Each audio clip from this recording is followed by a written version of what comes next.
and everything in between. Want to join in? Call or text the show at 573-875-KTGR. The Big Show starts now. You bet it does. Welcome into Wednesday's edition of The Big Show on your total sports station, KTGR. Andy Humphrey and Brendan Schaefer here as we're on this Wednesday, still looking forward to Mizzou's first road game. And man, Brendan, the offense, I think, needs a bounce back. Not a reset, not a recharge or a readjustment. It just needs to bounce back execution-wise in this one. How do they do it? That's what we'll try to dive into today. Yeah, snap back into form, but the way they want to go about that against a pretty good Auburn defense, too. You played Alabama last week. That's good defense. This is another good defense. So exactly the way they'll go about it will be interesting to break down. Yeah, give us your thoughts on it. We'll dive into more of what Eli Drinkwitz said about it as well yesterday, both during his press conference and on Tiger Talk last night. 875-KTGR if you want to weigh in. Also an update on our SEC football tiers. Now, those might be shuffling around based on what's happened here recently. And then also, I feel like it's necessary, even though we did this a couple weeks ago, we need an update on the top 5, bottom 5 NFL teams, because I think there needs to be some shuffling. Yeah, because I think even the very day we did them, I had to take the Rams out of mine. That was that Thursday night game against the 49ers. Mm-hmm. So, literally, that version of the top 5 didn't last 4 hours. So, yeah, I think I'll have to shuffle some things up myself. So text us yours at 573-875-KTGR, your top 5, bottom 5 NFL teams. We'll go through those throughout the show. We'll also take your comments on our YouTube channel if you want to leave those right now. We're live at KTGR Sports on YouTube, also on Facebook at facebook.com/KTGR Big Show. Now, the Big Show's Big Deal. As far as the Chiefs this weekend, trying to get them back in shape, well, at practice today, of course, Rashee Rice about to make his return for the Chiefs.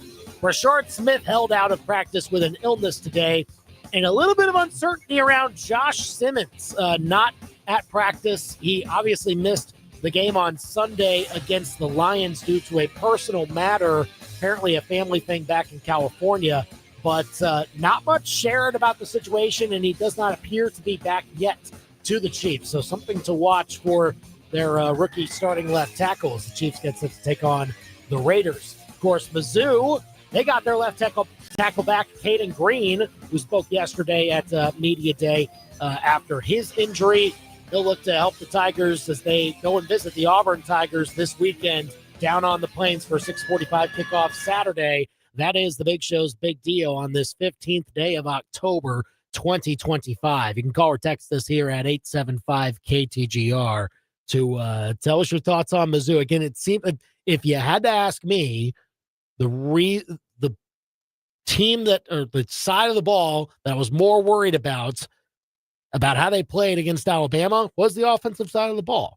I mean, yes, you have concerns about the defense too, that the fact that, yes, there were some zones that got picked apart by who I would call the Heisman frontrunner right now, Ty Simpson. But then they eventually made an adjustment and were able to hold him to his lowest passing total on the season. So for me, I look at them translating what they did to now going to face Jackson Arnold, and that's a much different test, but I think one that this defense can handle a little bit. So if you're talking about concerns, I am less concerned heading into this week about what Mizzou's defense can do. But then on the other side, Brendan, we saw this offense get out of rhythm last Saturday, and they need to find it again. Yeah, and I guess we'll look back on it after we see some additional games played, and we'll be able to have a better identification as to whether, was that just Alabama forcing the issue and getting Mizzou out of what it wanted to do comfortably on offense? Because, again, the little game of keep away, they were able to run the ball more effectively than any team had been able to do against Missouri so far. And that did lead to an advantage in time of possession, and it meant Mizzou just didn't have the ball enough, especially when you factor in 1 for 10 on third down. I will say, the defense, I am concerned about being able to get off the field, and Alabama going 6 for 15 on third down, 3 for 3 on fourth down, which is really 9 for 15. That's whatever it is. 60% of the time they're extending their drives in those spots where Missouri is trying to get off the field. But I think Alabama's offense is much better than Auburn's. Auburn can improve. Auburn's offense, as Drinkwitz, when asked about Auburn, said, they're getting a little bit more close to what they want to be week by week. Is that just what you're supposed to say about the upcoming opponent? Maybe. But I don't think it's impossible that Auburn would figure some things out, and Mizzou can't rest on its laurels and say, hey, we held Alabama to 27, so transitive property, we're going to hold Auburn to 17, and that should be enough if we can score 20. Like, that's not necessarily the way this game will play out, even though it is possible that it would. I don't think you can roll out of bed and just assume, oh, yeah, we know how to stop Jackson Arnold. We did it once. We'll do it again. That part of it, I do think you have to pay attention to, but I would agree that because Auburn, statistically, looking at the FPI Football Power Index that ESPN puts out, their adjusted efficiencies, Auburn is actually slightly above on the defensive side of the ball what Alabama is. I looked yesterday, 14th in the country versus Bama at number 17 in the country. So this is another really good defense that basically just got a blueprint of what you want to try to do to stop Missouri and to slow down their offense. And the edict from Alabama seemed to have been, Bo Prabula is going to beat us. We're not going to let that running back or those running backs beat us. Well, that's certainly the case. But look, I also kind of chalk up to what Mizzou, they got out of rhythm, I think a little bit due to what Alabama did to them when they had the ball. Alabama sustained some long drives, and Mizzou had fewer plays as a result. So as a defense, you have to avoid that. But then when you do have the football, it will be interesting to see whether or not they treat it a little bit differently than they did against Alabama. Because I don't think they're treated a lot differently. There are only, again, maybe a few plays here and there that you can nitpick and say, that should have been a run instead of a pass, but not very many. Eli Drinkwitz talking about getting back in an offensive rhythm yesterday. Yeah, practice. We got to practice it better. We got to make sure that the schemes that we're designing, that our quarterback's comfortable with, and that our players understand the details of it. We obviously had a miscommunication between the wide receiver and the quarterback on the first interception. Can't happen. And if that wasn't clearly coached throughout the week, then that's on me as the head football coach. So making sure that the scheme is clearly communicated, taught, and practiced, and we understand all the different variables. Football is an interesting game because you got 22 people on the field with free will. And so all the designs, best laid plans of mice and men, as soon as that ball snapped, you got 22 people that can do whatever they actually want to do. And if they don't all work in sync, it's a complete clown show. And you got one guy that does something different, there's a lot of adjustment. And that one variable isn't just between the quarterback and the wide receiver. That variable can be between, hey, the nickel does something different than you thought, or the defensive tackle drops. It's a hell of a tough game. But it's real easy to do it after the fact. It's real easy to be an armchair quarterback. Unfortunately, we don't get redos or do-overs. You just got to keep practicing. That, of course, was one of the more quotable moments of the press conference, along with others yesterday, like we talked about yesterday when it came to other topics. But, yeah, there were just a few too many of those miscues that we went over, of course, earlier this week that kept Mizzou from maybe sustaining a drive that would have finished in a touchdown, but instead Kevin Coleman doesn't have his back turned around to the ball, and he's not looking forward, and Bo Prabula sails it, and it goes into a DB's arm. So, things like that just added up, that maybe we see a bit more, I don't know if focus is the right word, but just a little bit cleaner from that aspect of it from Mizzou's offense.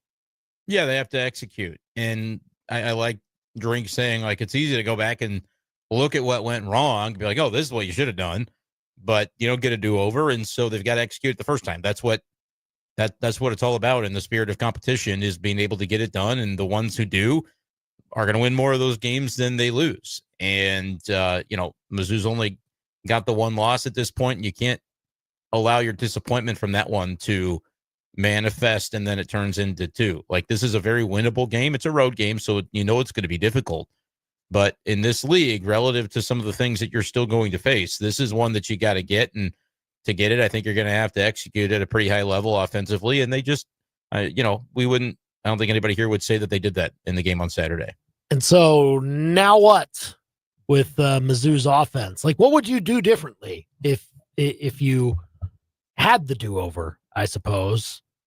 And then that helps you with next game. Bo would make a few different decisions, or at least a couple, right? Where you don't put a ball in harm's way, probably. But then again, like you said, is it the receiver that we look at and say, if they're looking for the ball? I mean, that's what it was, I feel, on the Alubade play in the final drive. Like that's who he was targeting, and he was running a route, and just they weren't on the same page, right? So it's hard to say like that was a problematic decision. I think what makes us think that was maybe a decision that he could have made differently was watching the fact that Marquise Johnson was wide open down the left sideline. But it's also very difficult when you're talking about, executing for a quarterback 6 games into his, starting career in college football, to say, hey, well, obviously that's the read that was wrong. You should have looked at the second read. You would have noticed your guy wide open. Well, that's the thing. I think it was Prabula more so being locked in, because Drinkwitz talked about it. He said pre-snap, that was the right place to go for Alubade's matchup for what you had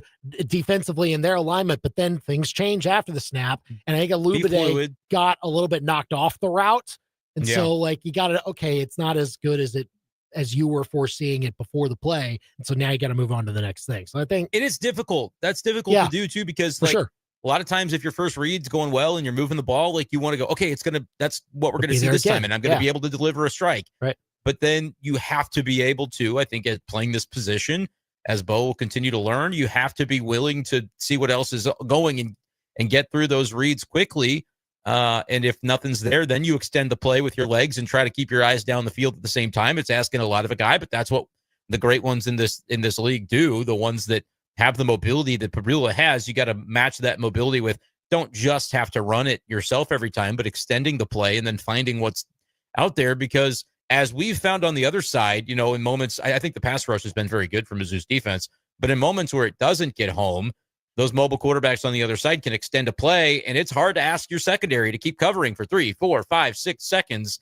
And when you're the beneficiary of that, because you've got the ball in your hand and you can extend the play as the quarterback, if he's looking around, he probably sees Marquise Johnson before the defense realizes he's uncovered. And so it's not anything specific that I'm asking, but you're just asking for that continued growth and development from Bo to be able to, get through, recognize when something's not there that you were hoping it was going to be there, but it's not. You can't force it and make a mistake that could potentially haunt you. So you just try to take it as it comes, play slower, let the game slow down for you. These are things that are not instinctual to ask of your quarterback, but I think it's why Drink has talked about Bo's game in the way that he has, and talked about it's a 6th start and these sorts of things, because it's a learning process. And it just because he didn't have that lesson on the top of his mind to be able to execute it in Saturday's game doesn't mean he won't be able to do it the rest of the year or in future seasons of his career.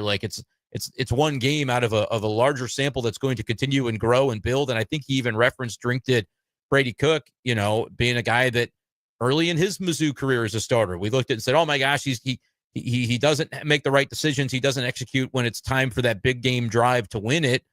And then what did we come to know Brady Cook for? Doing exactly that over and over and over again. It's amazing what time can do in that role can do for you in future situations. Yeah, man. So that's the one thing. I was harsh on a lot of various things on Saturday. I was very disappointed that they lost the game. Bo Prabula was one where I was kind of very willing to say, you know what, that's just football. And sometimes, you're going to have those type of moments. You'd prefer not to have them when they did, but you grow from that. And I think Bo Prabula will grow from that. And he watches the tape and he says, okay, gosh, it sort of begins to sink in a little bit more. I might have to scan a little bit more quickly. I don't want to get to happy feet in the pocket, but that's the thing. You could name or cite 6 to 7 different elements of Bo's game and say, hey, do this a little better, do that. But he's going to work to improve all of it as he goes. But I think the experience of Saturday is the only thing that you can live through and say, okay, now I feel what that feels like. And I recognize now, I'm sure he's seen it. Yeah, Marquise was open. And if I had seen him, we would have had a different outcome to the game. And so those things I think will just continue to come with time. But it's not going to get any easier because you don't drop down in competition. This is a step up in terms of the environment being difficult. And I think it's a difficulty because the Auburn defense is probably just as good as Alabama's defense, at least in the way that the metrics and things play out, that's not going to be an easy task. They're not going to be a pushover. If you look at some of their results, I mean, they're holding teams when they go on the road to pretty, low point totals. A&M scored 16 points in College Station against this Auburn team. Georgia only scored 20 points. Like, this is going to be a challenge for sure. And you're either going to pass it or you won't. We'll evaluate the team from there based on what happens. Call or text us at 875-KTGR to weigh in. Can Mizzou's offense bounce back? Also leave a comment on our YouTube channel at KTGR Sports and on Facebook as well.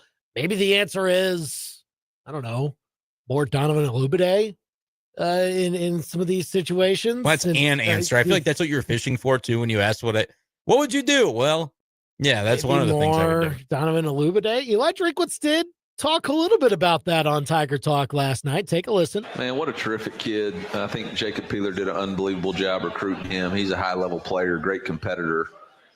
Fourth downs. I mean, he's made 2 incredible fourth down conversions for us, and obviously it was a big catch down the middle of the field on a one-on-one ball.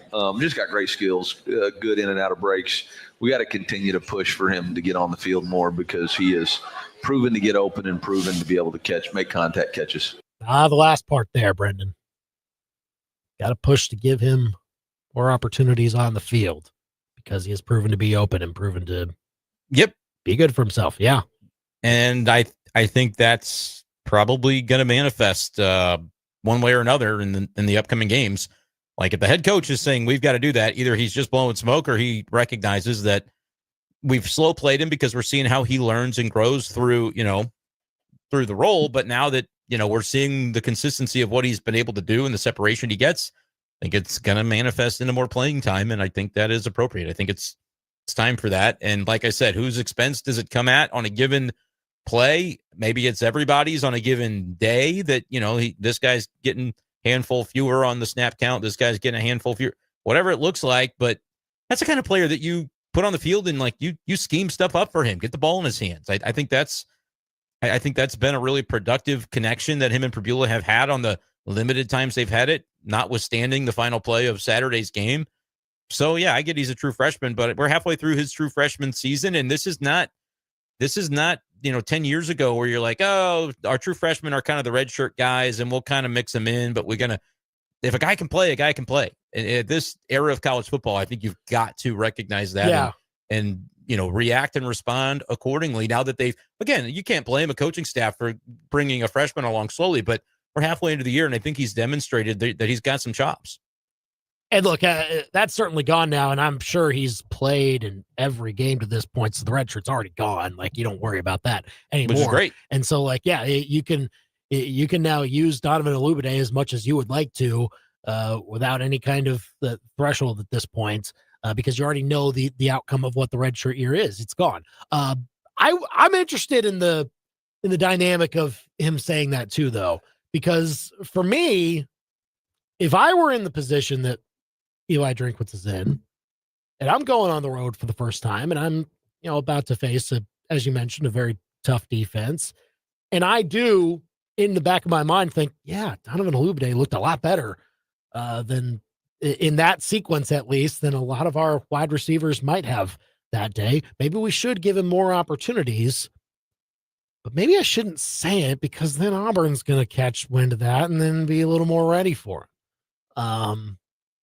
So I would have maybe planned to do it, but maybe not said that I was going to do it, because I do think that with the way Donovan Olubade has gotten, as you mentioned, some reps, not a huge starter's role worth of reps, maybe he's the guy that opponent, and again, true freshman, he's the guy that's maybe flies a little more under the radar for other teams when they prepare for Mizzou's offense.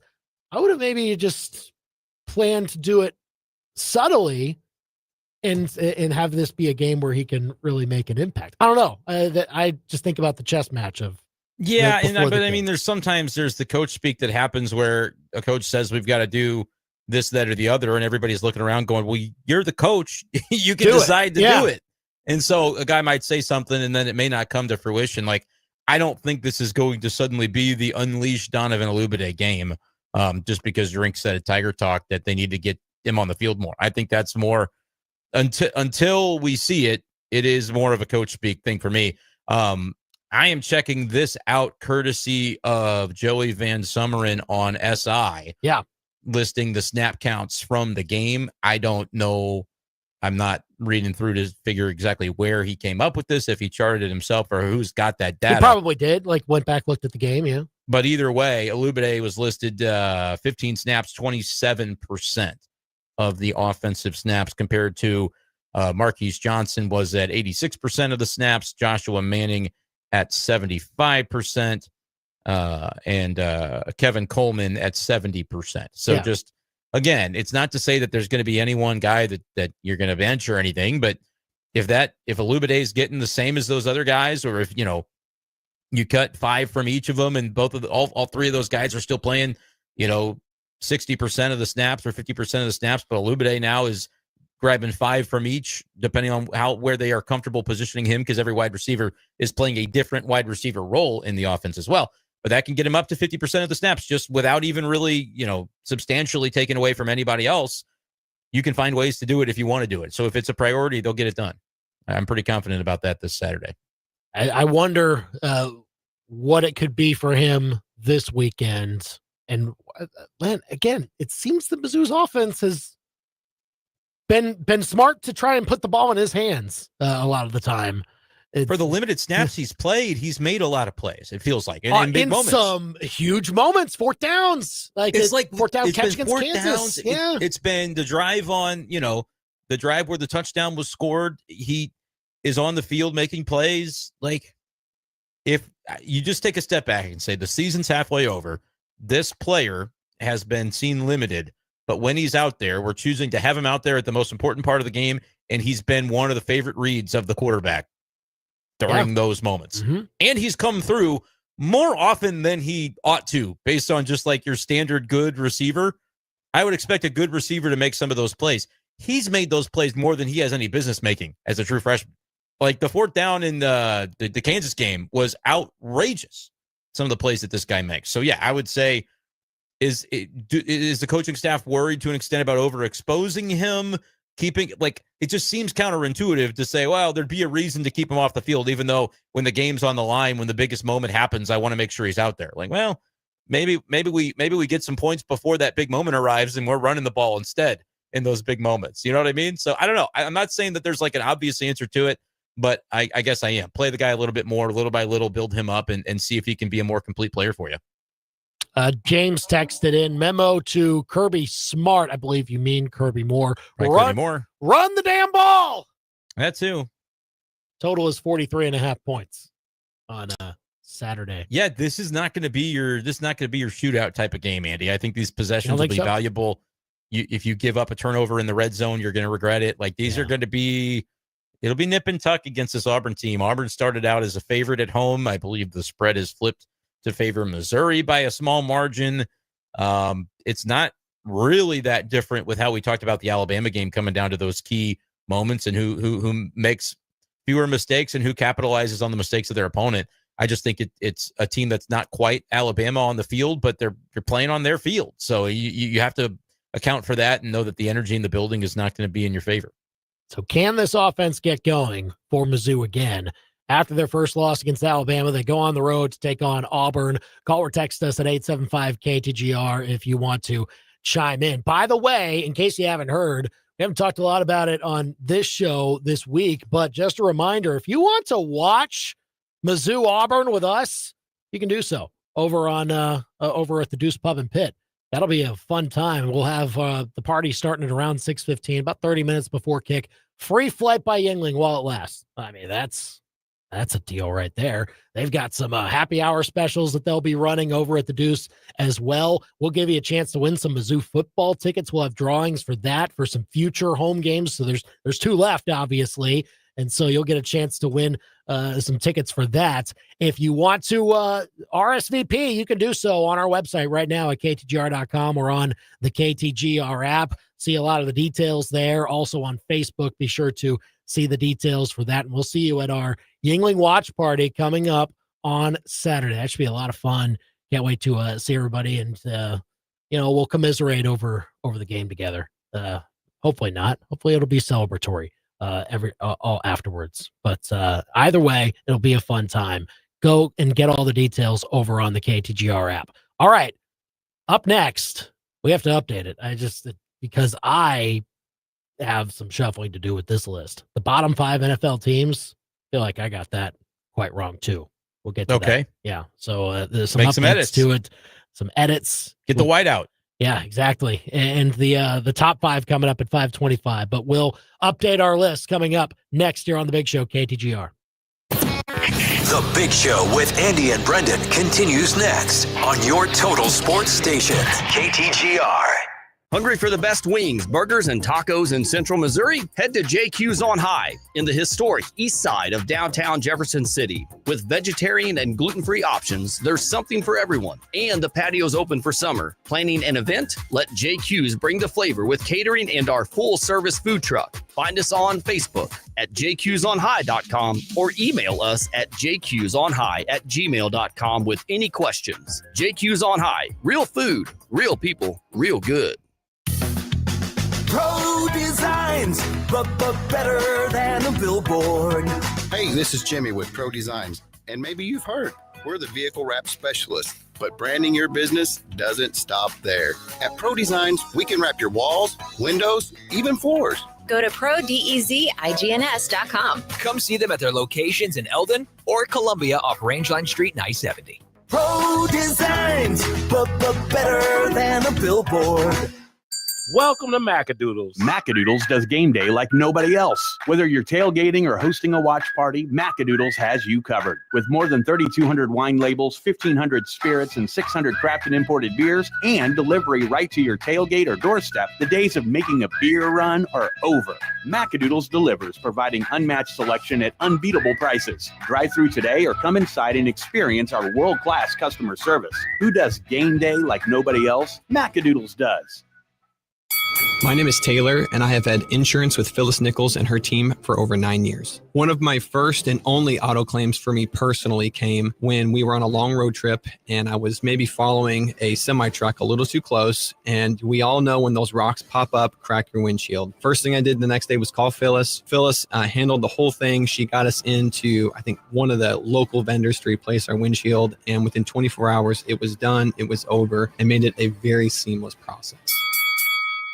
Winter's on the way, so now's the time to plan your tree pruning. Here's why. In winter, trees are dormant, which means there's less risk of disease. Plus, without all those leaves, it's way easier to see exactly what needs trimming. The educated, licensed, insured, and experienced crew at Advanced Tree Solutions knows how to protect your trees and your wallet. But spots are filling fast, so schedule your winter pruning today at AdvancedTreeSolutionsLLC.com. Advanced Tree Solutions, LLC, your tree's best friend. It was 2:30 on a Tuesday when the phone rang. Brian Ware Plumbing answered the call.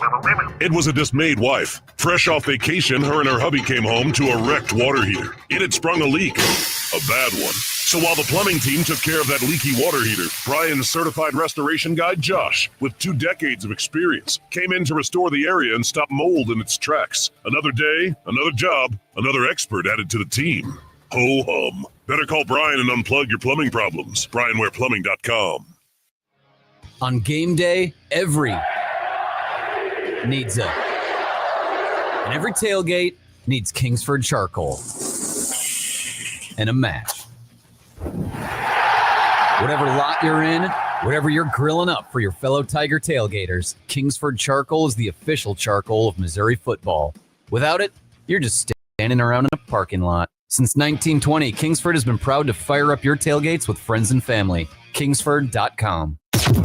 Your daily fix of local sports lives here. This is The Big Show on KTGR.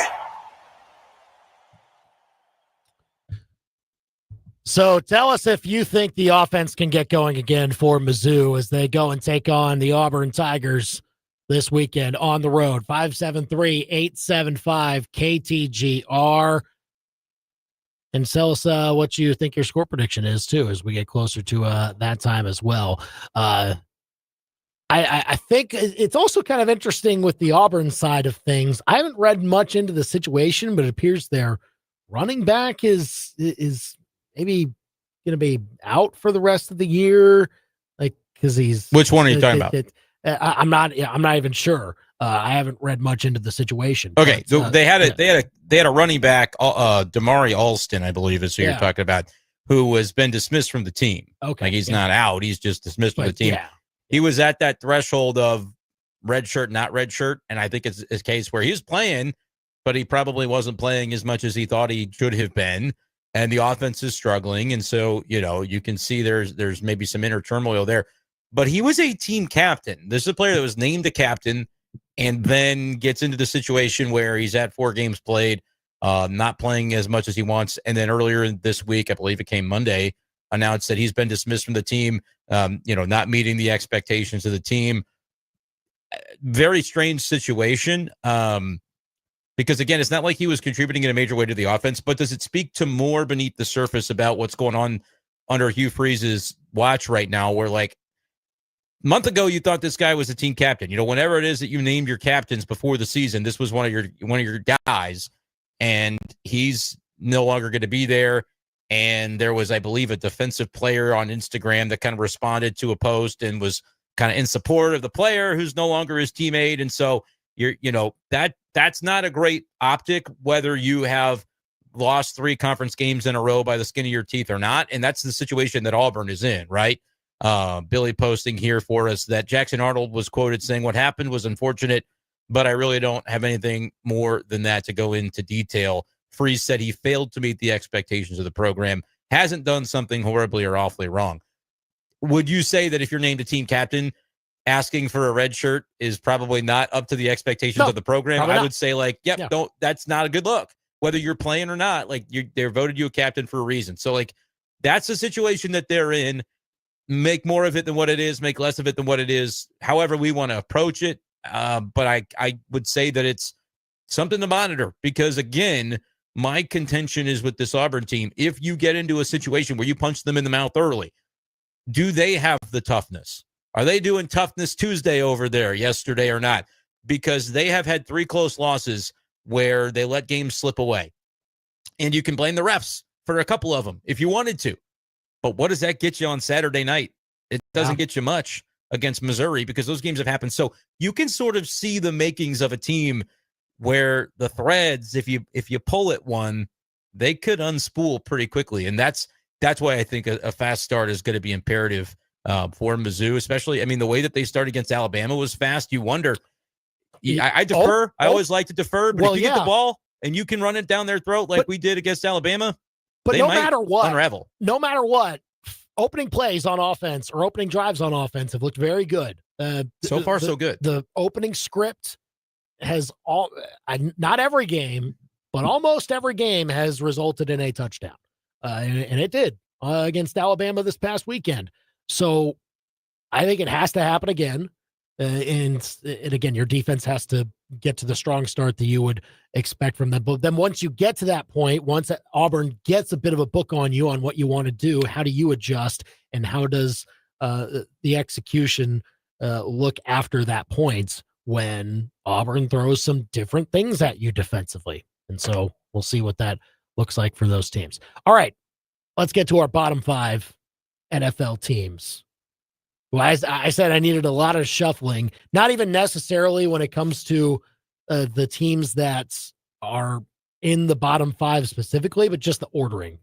So what was it last time? Because I think we kind of did a joint effort on the bottom half. We had our different top 5. So I had the Titans at the very bottom, then the Saints, then the Dolphins, then the Jets.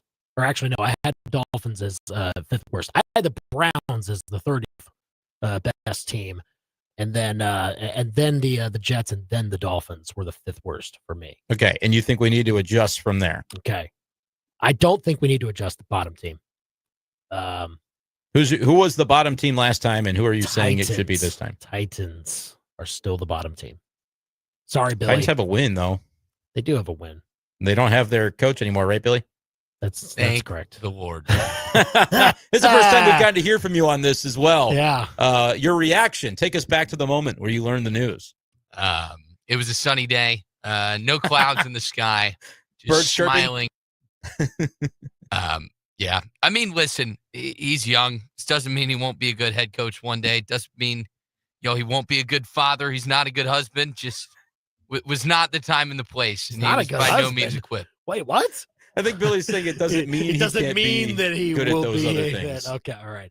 No, look, I still put them at the bottom because I don't credit them for their win. I absolutely put that loss on the Arizona Cardinals, a game that they absolutely should not have lost. Which is interesting. We didn't have the Cardinals in the bottom 5 last time. No, we did Their not. record maybe is pushing into that territory this time. I might be punitive when it comes to. I guess I would just ask you about the Jets because I've seen one decision made by the Titans that shows they're moving in the right direction. No, I'm not saying the Jets should be firing Aaron Glenn, but I also don't know what's going to fix them at 0-6 right now. I mean, it's a good question. I still am willing to be more patient on that first-year head coach, but it does put pressure on you for the second half of the season, as well as, but if you get next year, then how you start out. And that was the case with Brian Callahan. Like, very clearly, things that were not all that great with how the Titans felt about them or ownership or the GM or whatever it was after that season.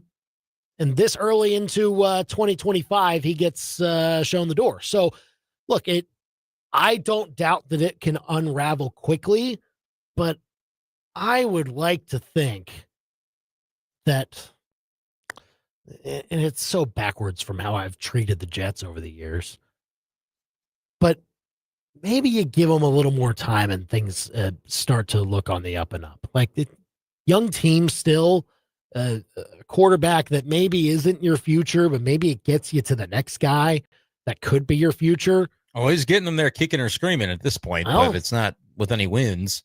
I like Justin Fields, but they're 0-6. That's how you get the pick to maybe get the guy of the future. Who knows? Shoot, then you could get him to their next quarterback if you wanted to. I mean, put me in. No, thanks. I'd take a couple hits for that kind of money. So yeah, the Jets, I understand they are the only winless team, but I don't hate the way that they have played against some of these games. 5 one-score losses, first off. That's true. They've played the Steelers tough. They've played the Bucks tough. They were in position to win that game, but then Baker Mayfield happens again, and that's just how it goes. So I'm not going to – I don't want to bury them further than the Titans have. All right. I will. Jets are number 32 for me. Okay, but they win a game. I think they can quickly move above some of these other one-win teams. But no, for me, the Jets are – win a game first, and then we'll talk. All right. The Titans, I'll have it 31st, though. They'll be second for the bottom for me. But Billy, I moved them up a spot. They're not staying at the very basement Billy doesn't because disagree. I credit them for doing what should have been done long ago. I was 1 for 1 on demanding the head of a coach on a silver platter with Deshaun Foster, and I did the same thing with Callahan, and now we'll see if they can turn things around as a result of that firing. But there's some other 1-5 teams that I'm kind of looking at the Cardinals going, can I find a way to get the Cardinals into the bottom 5 and to be punitive because of the way they lost to the Titans? But they're 2-4. There's a good handful of really bad, stinky teams in the NFL right now. So I don't know if I'm going to have room for the Cardinals or not, is my current status. I can't really find room for it. I do have a team that I did find room for that may surprise you, but okay. We'll get to number 30 here. Okay. Number 30 is the Saints. Okay, talk about them a little bit. Good win, I'll say, against the Giants to finally get on the board there. The Giants are a team that have been playing better, but let's also not get too ahead of ourselves on the Giants. Still a lot of work to do. I'm getting ahead of myself. They're in my top 5. I'm just playing. The Giants. Saints also played the Patriots close. Could have won that one.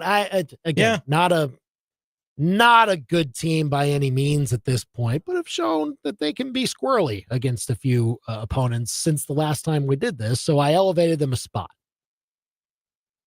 Yeah, and I think I'm comparing to like the Dolphins are 1-5, but they're also losing a bunch of one-score games in a row right now. I think they've had 3 in a row, and 4 of their last 5 have come by 1 score. So they're in these games. It's not been ugly.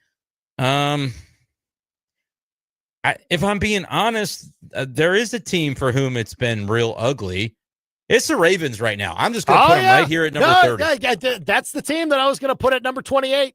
That's what I thought you were going to say. Yeah. And then when I realized that's what it was, I had to go even further than you on Ravens slander. Okay. Because they are right here now in the moment. We'll do it again in 2 weeks. Maybe Lamar Jackson's back healthy. Right now, they are as bad as anybody in the NFL. They have no chance going into a given Sunday right now. Just awful. So, yeah, I don't think they'll end up on this list, Andy, but they're here for me. They're here for me at the moment. Number 30. They were 1-3 with Lamar Jackson too. So it's like, yep. Just it's not even just that. It's the fact that the rest of your team has not at all. Even it's all just names that you know, but they played awfully, all of them. And so I know a lot of them are banged up too, but that also that's something that you adjust to as a coaching staff. And I am punitive to the coaching staff on this whole thing too when it comes to that situation. So I don't blame you for putting them at 30. That's not as far as I would have put them. I still think the Saints and the Dolphins are worse teams. But yeah, the Ravens, I can't put it was between the Ravens and the Browns, right? And technically the Ravens have beaten the Browns and they crushed the Browns this year. Browns also beat the Packers. And so the Browns have to, right. That helps them, but they probably still have to be on this list. I feel like their defense is still pretty good. They're not getting a lot offensively, but they've played a couple of tough matchups. Like the Vikings have had a good defense for the most part, and playing a game against the Steelers at Pittsburgh with a rookie quarterback making his second or third start or whatever it was, like that is a tough ask in a divisional matchup. I'm really looking at this upcoming Sunday because the Dolphins go to Cleveland, and I feel like that the winner can maybe take themselves off this list for the time being, but the loser might be dropping right down into the 30s. So that's my bottom five at least. Yeah, rattle them off. 1 through 5 real quick. So the worst team is the Titans, then the Jets, then the Saints, then the Dolphins, then the Ravens for me. Yeah, the Saints certainly aren't good. I mean, they're really not good. There's just more teams that I wish I could punish. But I don't think I can. I'll go. Oh boy, Dolphins, you're going to get off the hook, and it's wrong that you're going to get off the hook. But I'll go Jets at 32, Titans at 31, Ravens at 30.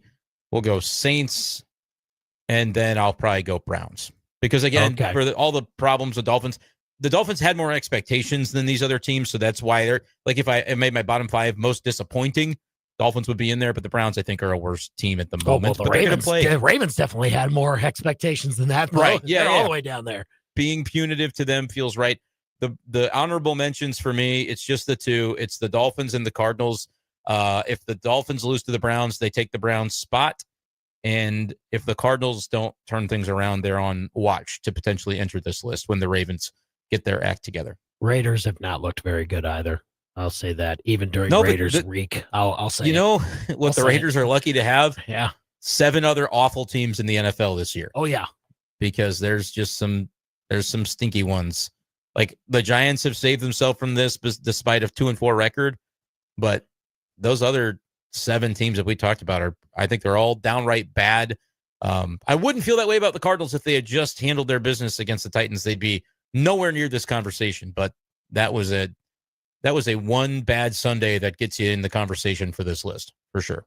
All right. 875-KTGR. If you want to call or text us with your bottom 5 NFL teams, we'll try to parse through the top 5 with what are currently 10 teams that are all 4-2, including some other teams that are just above them as well.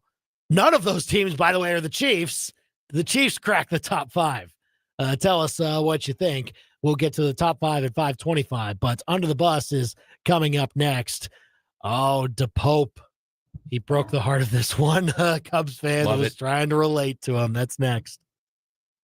Now, your local Sports Center update on your total sports station, KTGR. Good afternoon. I'm Billy Jones. This live local Sports Center is with Lee's Tire Company. If it's rounded rubber, Lee sells it. Lee'sTireCompany.com. Preparation rolls on for Mizzou as they await their first road test of the season. They'll head down to the Plains to take on the Auburn Tigers. You can hear that one right here on KTGR. 6:45 kickoff. Yuengling Tiger Game Day show begins at 3:45. Our first look at the availability report will come tonight at 7 p.m. We'll see. Caden Green was questionable throughout the league. Last week did play against Alabama.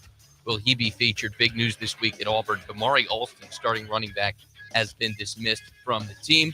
Chiefs, only 2 players did not practice this week. Josh Simmons out for personal reasons. He did not play Sunday against the Lions. Rashard Smith out today with an illness. All other players were full participants. Blues, after a 2-1 start, back in action tonight. They're home against the Blackhawks. 8:30 puck drop for that one. Your ABC 17 Storm Track forecast is with Kretsch's Custom Exteriors. Get your very own custom P platform mowing services or perfectly landscaped backyard today by calling Kretsch's Custom Exteriors 573-219-6011 or Kretsch'sCustomExteriors.com.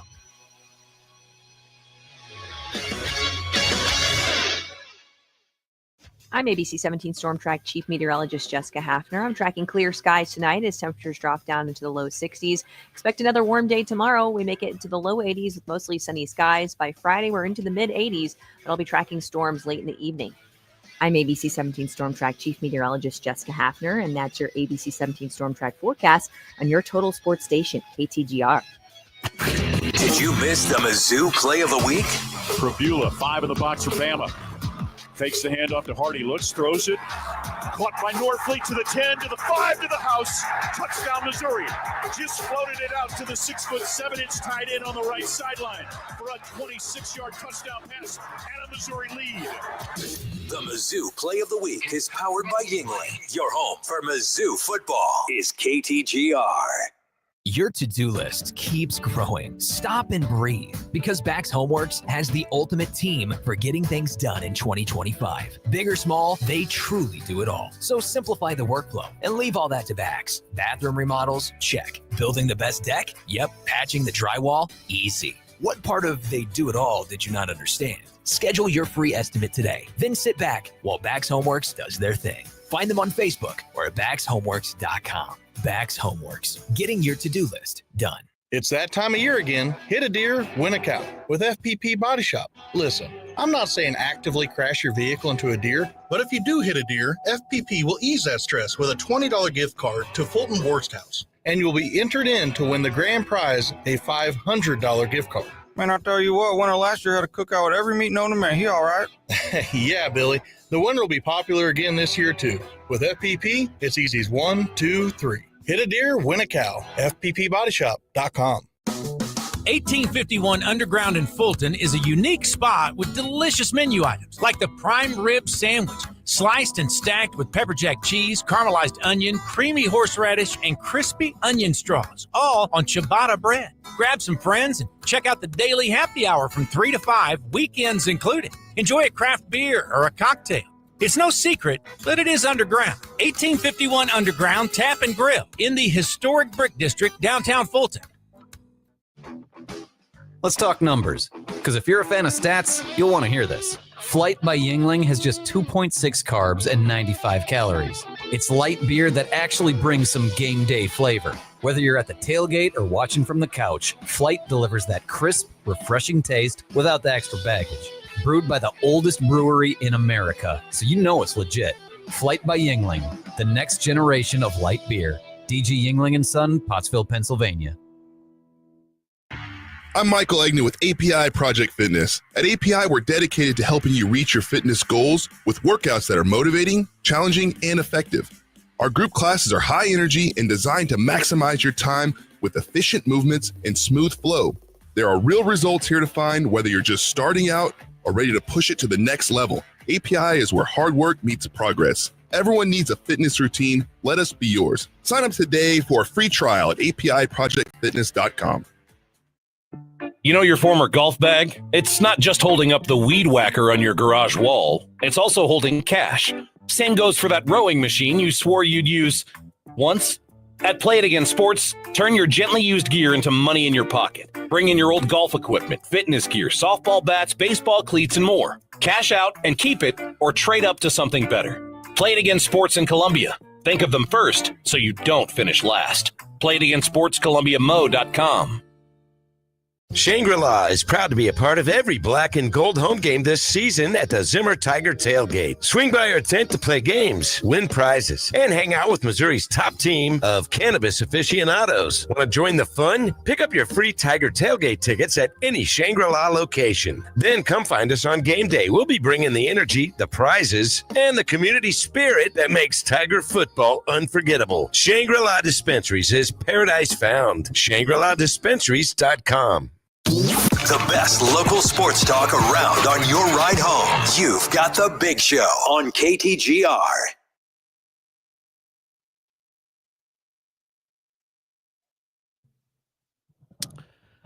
Oh, this was funny. Certainly for Cardinals fans and for those who know the background of the current Pope Leo, and where his fan allegiances in Chicago actually lie. There was video of one of his motorcades going through the Vatican. Obviously, huge crowds wanting to get a glimpse of the Pope. Some guy in the crowd yells out, "Go Cubs!" And the Pope waves at him and says, "On Perdido, they lost." And then just moves on. And what a troll.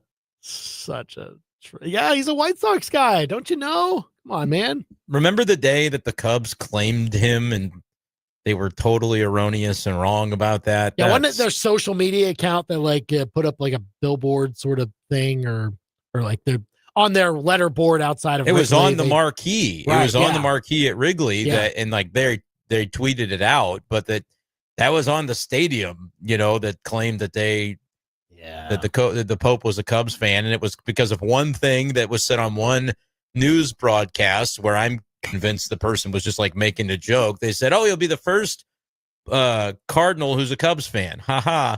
But like it wasn't real. And then somebody tweeted, "Oh, I heard on ABC News they said he's a Cubs fan." And then it spiraled out of control from there. But the Cubs actual team should have probably vetted that a little bit better instead of just taking it at the word of one random guy on Twitter. No, definitely a White Sox backer. Under the bus. Of course, I don't know if he has to relinquish a lot of that now or just has to. I don't know if he. What do you mean? Watches? Do you think he still watched the White Sox as he was moving into the? Let me ask you this: he knew the Cubs lost, so he's is he watching these playoff games from? Maybe. Does the Pope have time TBS at the Vatican? I mean, he's up probably at 4 a.m. watching those, I suppose, the way it goes. But if I had to guess, a Pope, he's a little older generation. He's probably got a newspaper, probably got a lot of different newspapers. Might have seen that they lost, might have just come aware of it in some way or another. I prefer to think that he's hunched over, watching a cell phone stream of the TBS broadcast of the NLDS. That's what I'm imagining for my Pope anyway. Yeah, Billy. I was going to say the last Pope was a very vocal soccer fan, Argentina and whatever team. It was very public that he was watching. No, they know for sure. It's a little easier to watch soccer, I think, where he's at and be up with those. Again, time difference, everything. You'd think if the Pope has a leaning toward a sports team, he should be able to have a conversation with the big guy and say, "Hey, can we help out?" Maybe, there's a draft lottery coming up. You think the White Sox could get a little help? Big guy, I'm just saying, maybe. He's kind of pretty close to him. Anyway. Also, under the bus, too, I guess the AFC South, just in general, this was funny. Spiro Ditas, I believe he was on with Lebitard. If you don't know the name Spiro Ditas, well, that's probably because you don't watch a lot of the games that he's calling, because he's on the 5th or 6th crew for CBS and calls a lot of those games. And he leans into it. He's like, we have a group text with our broadcast crew. Adam Archuleta is color guy. Aditi Kinkabwala, I think is how you say her name. She's the sideline reporter, and then the rest of the producers. Yeah, they named their group text the AFC South crew because that's those are the games that they always end up doing. That's kind of funny. The AFC South. So you know what though? The Colts are 5-1. The Jags are better. Right. Maybe things are turning. So this year, Adidas was saying, we've only done 2 games this year that have involved AFC South teams. Even went on and saying, like, it's great to see, a team like the Colts. It feels like one of our kids growing up and doing graduating from our. That's brutal. That takes some self-awareness and like some ability to laugh at yourself a little bit. It's so good to bring that up. Yeah. Under the bus. So I guess the AFC South is still very there. And Billy, as he notes in our little chat that we have, one is still in the basement, very much so. Yeah. Sorry, Yeah. Billy. It's not a great place to be. Yeah.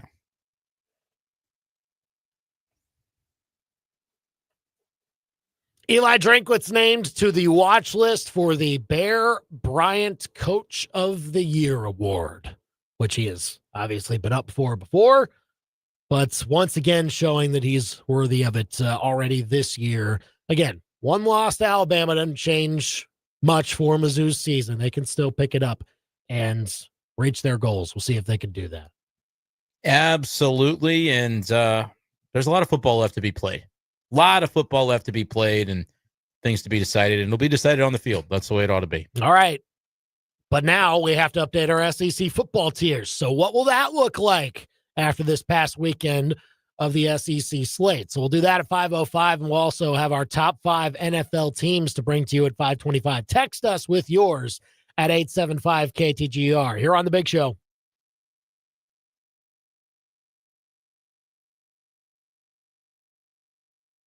Hi, everyone. Andy Humphrey here for Lee's Tire Company. They are round for you, and if it's round and rubber, Lee's sells it. They want to also remind you that it is Breast Cancer Awareness Month, and all this month they are bringing back their Brakes for Breasts campaign. What this means is that you can get a qualifying brake job at Lee's Tire Company all throughout this month, and you can either get $40 back or you can donate that $40 to breast cancer research. And on top of that, Lee's Tire Company will match that $40 donation. Just another way that Lee's Tire Company not only knows how to get you the right tires, how to work on everything else on your vehicle, but also help make a difference, especially during this month as we try to fight that nasty disease called cancer. So again, if you get a qualifying brake job at Lee's Tire Company at any of their 3 locations, 2 of them in Columbia, 1 in Centralia, you can either get $40 back or donate $40 to breast cancer research, all during the Brakes for Breast campaign at Lee's Tire Company. If it's round and rubber, Lee's sells it. Go to leestirecompany.com. Go, go, go!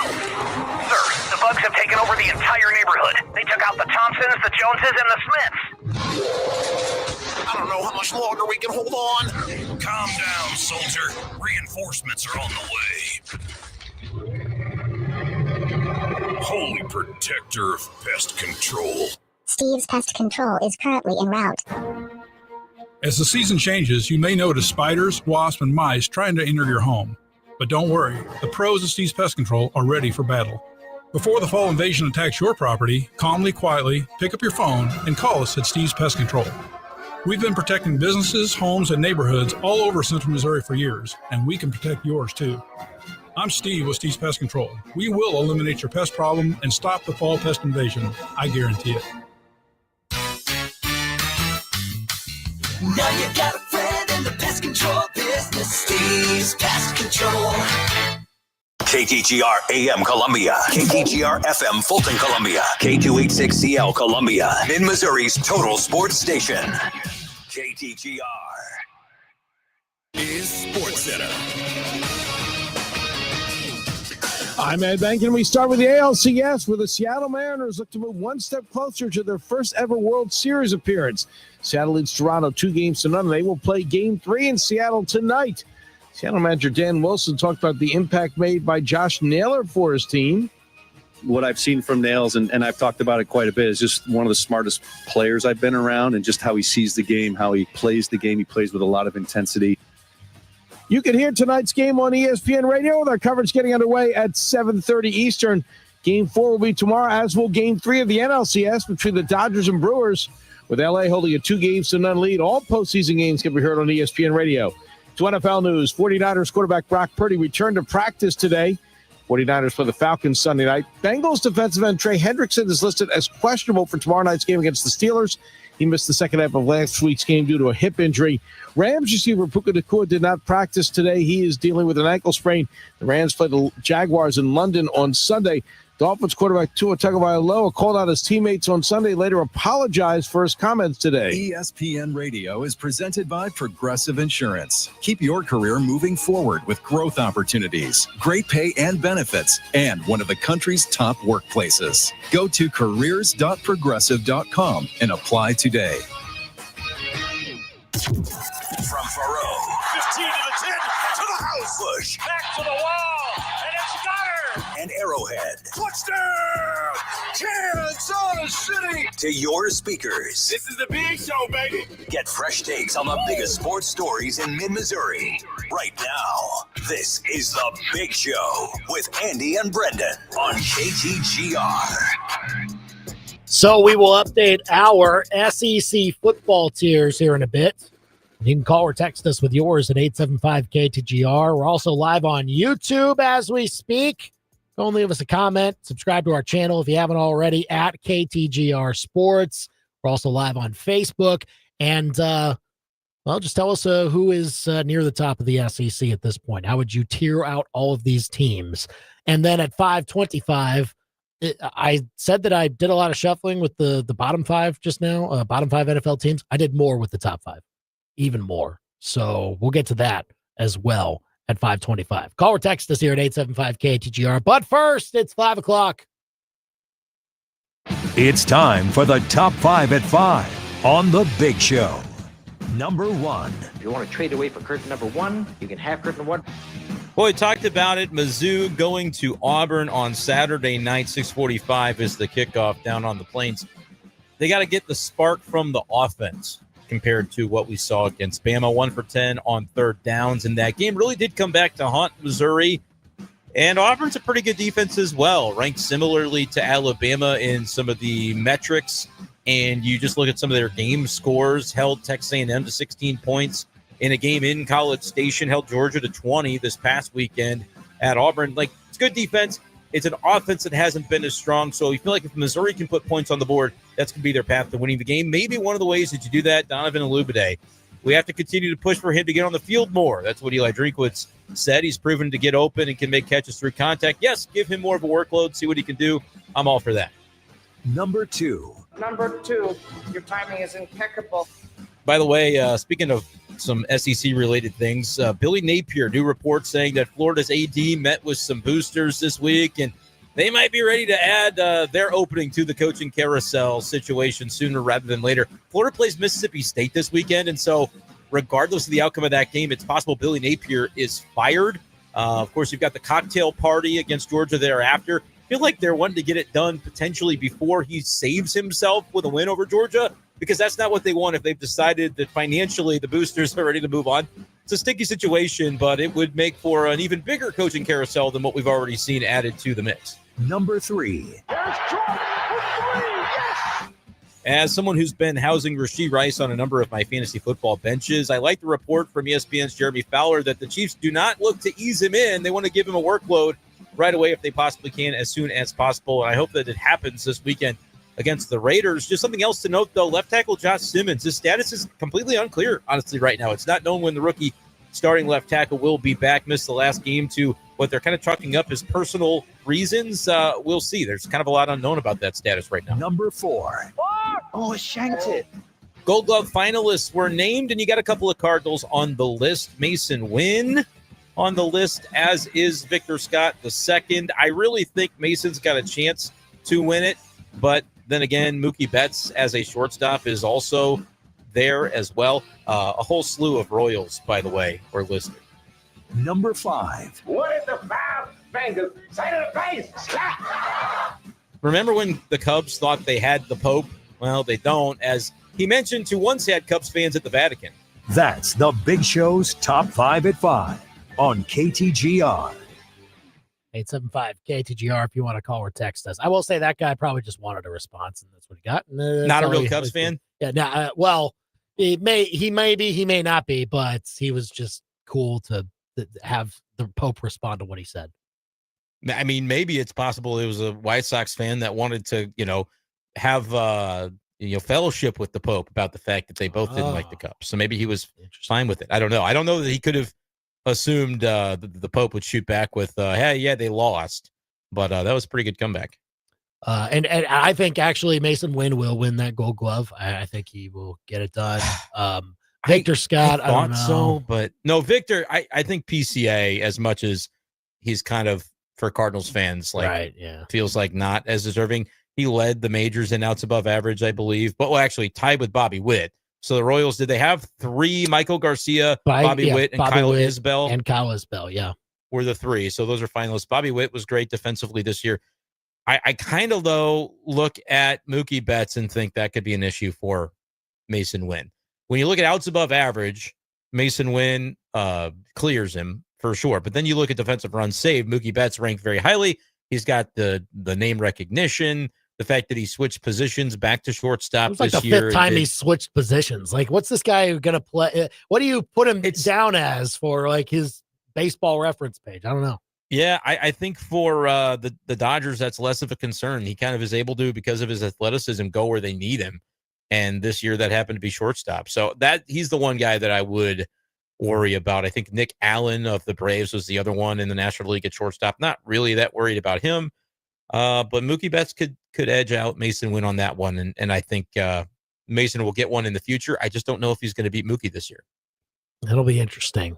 By the way, Michael Garcia, definitely better than Jazz Chisholm at baseball. I know. It's just reminder. I know you feel strongly about that one. All that. But apparently folks thought he was an all-star deserving over Michael this year. Yeah, I know they both were eventually, but it's a sticking point. 875-KTGR if you want to call or text us here with your thoughts on any of that. But let's get to the SEC football tiers. I got to say, Brendan, looking at my last one, I don't know how much I can move. Like, I really don't know. I don't think I'm going to move all that much. We're showing it on YouTube and Facebook right now. If you want to see it, we'll show it there for a little bit, but I'm not it wasn't necessarily chalk, but it was what I kind of expected a lot this weekend. And now as a result, I don't see a lot. Maybe Texas is the only team that I see moving up in any of this, but I don't know about you. I don't know if you obviously have different tiers than me. So I had different things to look at for sure. My top tier was Bama, Georgia, and A&M. Yeah. Nobody there deserves to be moved. A&M could get to a point where I almost think they're above these others, but I'm not at that point just yet. But they have impressed me with the way that they have handled each test thrown their way to this point. And like some of them are considered maybe some of the more manageable conference games, but they're winning big in those games. Like Florida just beat Texas, and then it's like, all right, Texas A&M, not a close game. So I do think that A&M is toward the top half of this tier and like ranked highest in the AP of all these teams. So they stay. Bama obviously is sticking around for me. You didn't have Georgia in the top tier last week. No. Their win at Auburn, does it make you feel anything different, I guess would be the only question to ask about your top tier. No, because didn't necessarily do it convincingly, did not start out all that well. And I still need to find out more about them with their upward trajectory based on the rest of their schedule. And so for me, I mean, yeah, I know they've faced tough teams, but Alabama, went to their place and beat them. Their game against Tennessee they won it, but I don't think they should have. And look, their other wins have been fine. Like they're in a very good spot to make the playoffs still. I mean, don't get that twisted, even though they're not in the top tier.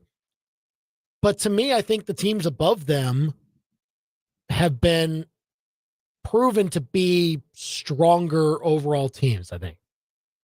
Yeah. You sure? Because you had Ole Miss in your top tier last week. Yeah, I know. I understand. You're keeping them? Yeah, I'm keeping them. They're going to play this weekend, Ole Miss and Georgia, so we're going to find out for sure. But to me...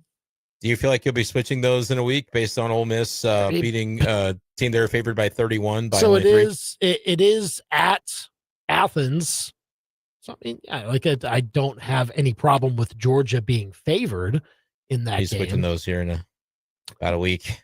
Well, it may be, but again, See, I'll be on the right side of history with this one because I think right now I feel pretty confident that Georgia's a better team, and that maybe they just overlooked. Maybe they overlooked Washington State, but they were favored by 31.5. No, that was almost that was nearly a Penn State UCLA situation. No, I get it. Other than that though, they have been a little more impressive to me against some of their competition. So I'll say that for now, Ole Miss stays in that spot. Yeah, and then LSU is still in the tier, I believe, with Georgia.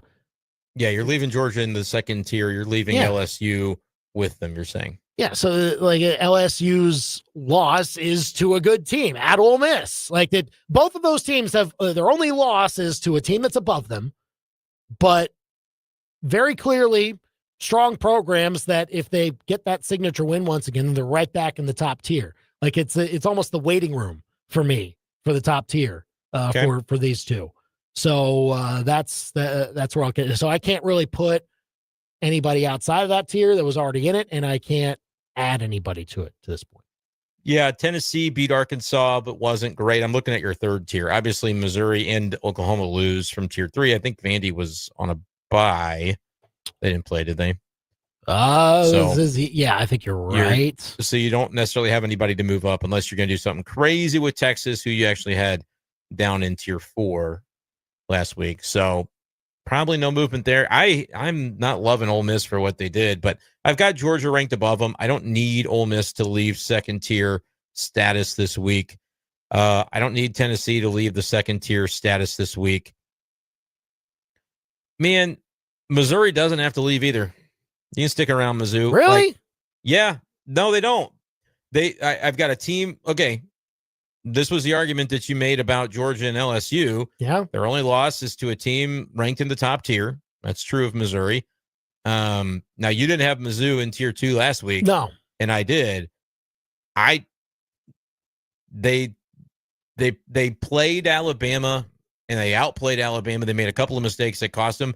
But I'm not anointing Ole Miss or Tennessee. I don't really consider this to be the top tier waiting room. Like if Ole Miss beats Georgia, sure, there's a conversation to be had there about Ole Miss jumping into that top conversation. I don't really have Tennessee being that close just yet to that conversation because I've still got questions about their defense.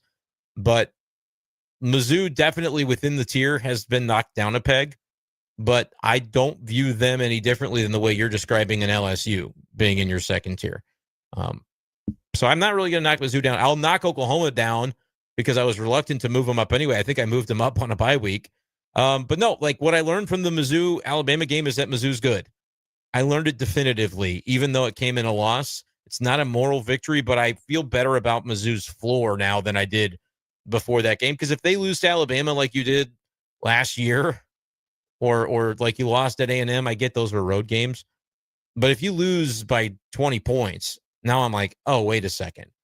You can basically chalk up Mizzou's 5-0 to an extremely soft schedule, and they're not very good.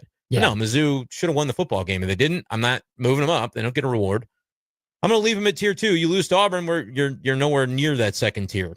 This is a must-win game. It's a very much like a bellwether sort of game for Mizzou coming up this weekend. But no, for now, I'm going to leave them in tier 2. Oklahoma does drop, though. All right. So, yeah, Oklahoma with the loss there, you're going to put in tier 3. See, my tier 3 is, I think, largely staying the same, even though OU lost to Texas. I actually still see them in very good position to continue to do well, especially if they get some of these wins that they have coming up. But they have, I think, a chance to also fall down a little bit more based on how their schedule falls. But that hasn't happened yet, and so I'm not going to ding them for it just yet. And if they win against that schedule, then shoot, they'll be moving up. I can't really parse out OU, Mizzou, Tennessee, and Vandy all that much to this point. Tennessee, yeah, I mean, you can maybe be a little reluctant to either move them up or keep them the same based on how they played against Arkansas. It was a close game. I'm still worried about that defense, but I know Arkansas's offense is good, so I'm not going to look at the Arkansas name and punish them for giving up 31. But they were disappointing in that game. I'm not moving them down just yet, though.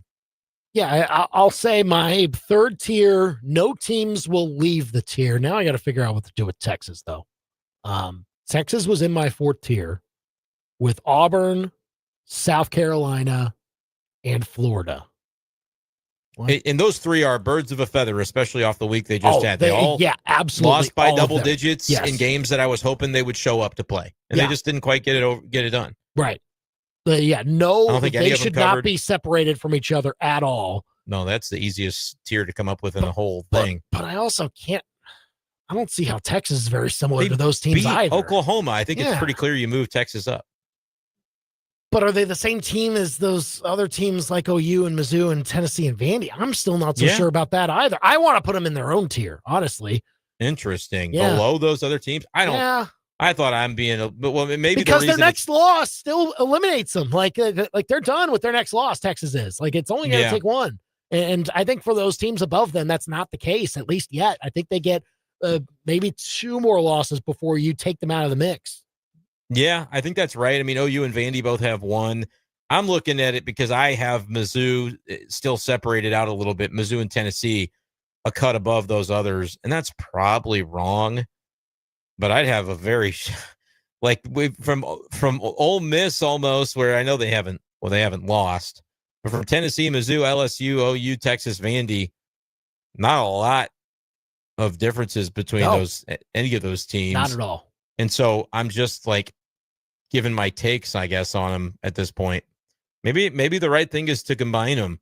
And I'm waiting for Ole Miss's next loss because I don't really think that they are. Yeah, there's no. I'm just deleting the space. I'm just going to put them all in one tier. It's going to be tier 2. No, I'm serious. Oh, man. Because you just don't have any way to delineate between Tennessee lost to Georgia, Mizzou lost to Bama, LSU, who'd they lose to? They lost to Ole Miss. OU lost to Texas. Texas lost to Ohio State and Florida. But so you lost to Florida. That's the one that feels a little bit that's worse. Why I don't put them in the same tier as those teams. Yeah. That's why. But the team that I want to put in their own tier is Ole Miss because I flat out don't believe them. So maybe here's where I delineate. Okay. I put Ole Miss as the only team in tier 2. You talked about that Georgia LSU is like the waiting room for tier 2. I'm basically saying, Ole Miss, you just don't deserve to be in tier 1 because I'm calling you a fraud before you show it. Oh man, I'm calling you a fraud before you show it, and then everybody else can have an invite to tier 2. But you're making some good points about Texas. I just think Texas is better than what, I'm giving them the brand bias, and it's going to work in their favor because I could put Texas in their own little tier as the anti-Ole Miss, where it's you know what, you're not quite good enough to be in tier 3. Right. But I'm going to leave Texas in tier 3. I thought about doing that, but Ole Miss is my tier 2 by themselves. Tier 3 is Tennessee, Mizzou, LSU, Oklahoma, Texas, and Vandy. Texas probably is eliminated on another loss, Andy, but they do have a pretty tough schedule. If there's a 9-3 to be made, the Florida loss is what kills them. The Florida loss is what kills them. See, I don't know. Yeah, that's the thing. What if they beat Vanderbilt, Georgia? Vanderbilt and Georgia is really the only two left that they would, and then they say they lose to A&M. Yeah, it's gonna be tough. It's gonna be tough. It's gonna be in Austin. That could make it interesting. I know, but they almost need that. They almost need to win that in order to. What's Texas ranked? They're 21st in the AP. They're 21. Yeah. So if you beat Kentucky and Mississippi State the next 2 weeks, you're gonna inch up toward 15 or so. Yeah, it's just their problem is there's too much tough to climb. Yeah. They would need so much help, and they would almost need to finish with a bang and beat A&M. Yeah, have A&M be unbeaten and beat them. But that means you're gonna lose Vandy or Georgia, and that losing at Georgia that won't drop you much. Let's say they get up to 16 after just climbing the ladder like a team does who wins games they're supposed to win. At Kentucky, at Mississippi State, now they're 16th. They beat Vandy. Vandy's still ranked, let's say. All right, you're up to 14th. You lose to Georgia. What do you get docked? Are you like back to 17th? Kind of like Mizzou, dropping a couple of spots. So you're 16, 17. You beat Arkansas. You're 15th. Does a win over A&M get you, what, to 11th is where you need to be if you're Texas? I'm not going to say it eliminates them. I know this isn't the conversation. We're doing our tiers, but like I got fixated on that because it's interesting. Oklahoma's another team where like their schedule is tough enough that do they have a route at 9-3? I don't know, based on the way things have unfolded so far. But I'm gonna leave Texas with those other teams because even though I think their CFP lives are more in peril than the other teams in that tier with another loss, I think they're as good as those football teams. Still a tough team. And it's still too early for me to do it just based on CFP when it comes to tiers. I'm putting them in their own tier. Texas is in its own tier for you. Okay. Tier 4. And then Auburn, Florida, South Carolina, they get bumped down a tier letter just because you got to put Texas somewhere. Yeah. And here's the other thing. I'm thinking about Mississippi State now. What are you thinking about them? Are we consolidating here? Or what we could be consolidating. I don't think I am. I don't think I am because I think Arkansas playing Tennessee tough on the road, almost winning 34-31. I'm not docking Arkansas. So there's still going to be 2 tiers here at the bottom. Kentucky's on their own. Yeah. Is still down at the bottom. You had them on their own. I had Arkansas with them. I guess that's what I need to switch. I'm going to move Arkansas up. Mississippi State doesn't get moved down. I don't think just yet. Within the tier, it's Arkansas and then Mississippi State. But I'm going tier 5, Arkansas and Mississippi State. Tier 6, Kentucky is on their own, which is exactly what you had last week. And I was punishing Arkansas more than I should have. I'm actually moving them up on a loss. But that tier means less because I'm disappointed that Mississippi State hasn't played better recently. Didn't they move? They didn't play last week. I think there was a bye last week for Mississippi State. So yeah, I'm still thinking about their most recent game, and I wanted them to play better against A&M. So I'm moving Arkansas up because I think Mississippi State and Arkansas are similarly calibered teams.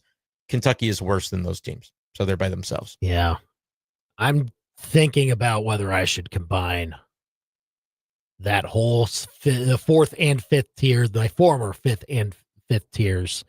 Auburn, Florida, South Carolina, Mississippi State, Arkansas. I'm thinking about it. I think Auburn. I think Auburn. Okay. Yeah, I'm doing so it. you want Arkansas and Mississippi State in the same tier as Auburn, Florida, South Carolina. Yes. Yeah. Interesting. I think they're all capable of winning one of these types of games. Yeah. Florida's already done it. And so that's why I want to give them some credit. Right. I understand that part, but then you also, I mean, the state of things is still actually, not I'm great. going to drop South Carolina only. Really? Because I think Auburn, they should have. LSU is not that good, gang. I'm sorry, but they gotta go South to Carolina Death Valley, though. Like, I hear you. Maybe it's a little punitive loss. I want to credit Auburn because I don't think they're dead yet, and that this is like a respect your opponent move with Mizzou playing them this week. Okay. And to your point, Florida did already win the type of game that we're saying these other teams could win. In conference, Mississippi State beat Arizona State, but that's not a conference game. So that I'm gonna kind of break up the Auburn, Florida, South Carolina contingent. Interesting. Yeah, because South Carolina hasn't done anything yet. What have they done other than have a quarterback named Lenora Sellers? No, they haven't. No, I'm not saying that you're wrong. That's I'm more just akin to saying Arkansas that than Florida. Most of the teams that are in that tier, you can also kind of say the same thing. Like I know Florida is the outlier, but also Florida is 2-4. Yeah, so like I'm giving Auburn a break because the way they have lost these 3 conference games have been brutal, and they're against really quality opponents. And I would say if you change a call from the ref, you can't do this. If you change a call from like 2 calls from referees, they might be 2-1 in those 3 games, and they're in our second tier right now. So that's why Auburn gets to hitch a ride with Florida in my tier 4. Interesting. Okay. All right. Well, that's that. There was some movement, I suppose, towards the bottom, at least for me. Once you get to the bottom, it's like it's more of an art than a science. It is.